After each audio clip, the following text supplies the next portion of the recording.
Hello friends, मैं आदित्य जैन और मैं आपका CA, CMA, FM, SFM, AFM inter final का फैकल्टी। बहुत सारे बच्चे पूछ रहे हैं कि सर सीक्वेंस ऑफ क्लासेस क्या होना चाहिए वाइल रिवीजन करते समय हम कौन सा चैप्टर पहले उठाएं। तो आपको वही चैप्टर उठाना है जैसे क्लास में पढ़ाया गया था, क्योंकि क्लास में आपको जो बेस बनाया गया है वो जरूरी है। धीरे धीरे कर आप आगे बढ़ें। आप मर्जर तब तक नहीं कर सकते जब तक आपका वैल्यूएशन ऑफ इक्विटी ना हो। आप कैपिटल बजटिंग जब तक नहीं कर सकते जब तक time value of money clear ना हो, चाहे वो इंटर हो चाहे फाइनल हो। तो वो जो आपका सीक्वेंस जो क्लास में दिया गया था वही सीक्वेंस वही फ्लो से आप रिवीजन करते चले जाएं। सारा कॉन्सेप्ट आपको पढ़ना है अच्छे से, सारा क्वेश्चंस करना है और फिर आप रिकॉल करिए कॉन्सेप्ट को। कॉन्सेप्ट का लिस्ट भी आपके सामने है जो मैंने आपको ग्रुप में पोस्ट किया है। आप कॉन्सेप्ट को लिखने की कोशिश करिए कि अगर एक चैप्टर में 40 कॉन्सेप्ट है तो 40 के 40 कॉन्सेप्ट आपके माइंड में फिट होने चाहिए। उससे रिलेटेड जो क्वेश्चंस है वो भी आपको करने हैं। जो क्वेश्चंस होमवर्क में है उसे भी आपको करने, उसमें मार्क कर देना है कि कौन सा क्वेश्चंस आपको लगता है कि ये देखने लायक है। 1 रिवीजन, 2 रिवीजन, 5 रिवीजन, जितना भी आप रिवीजन कर रहे हैं, जैसे जैसे आप रिवीजन करेंगे आपके टाइम कम लगेगी, आप चीज़ों को ज़्यादा और बेहतर तरीके से समझने लगोगे।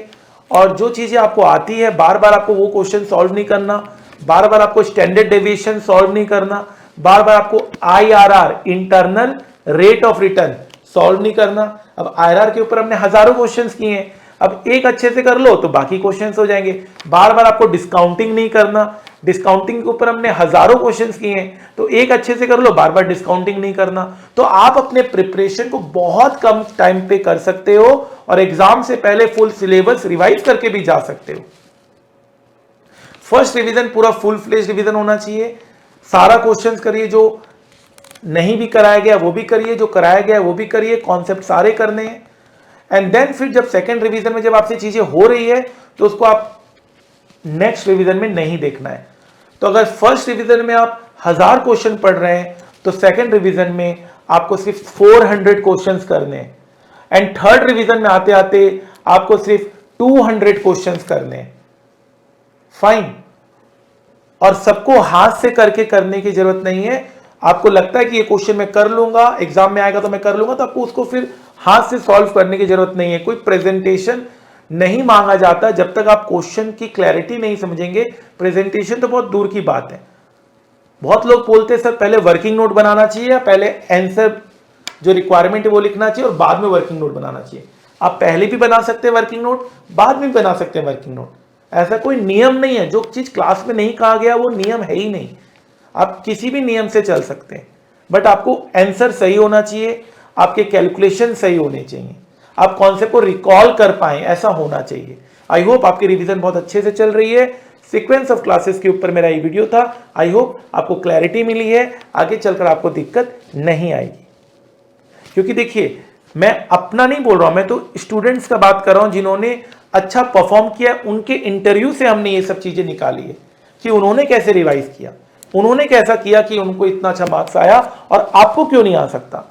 ठीक है ना, जब इनको आ सकता है तो आपको भी आ सकता है। You are also worth. आपको भी वही नोट्स, वही क्लासेस, वही सारे कॉन्सेप्ट्स मिले हैं। तो अगर इनको आ सकता है तो डेफिनेटली आपको भी आ सकता है। आप ये मान के चलिए कि हम अच्छा परफॉर्म कर रहे हैं।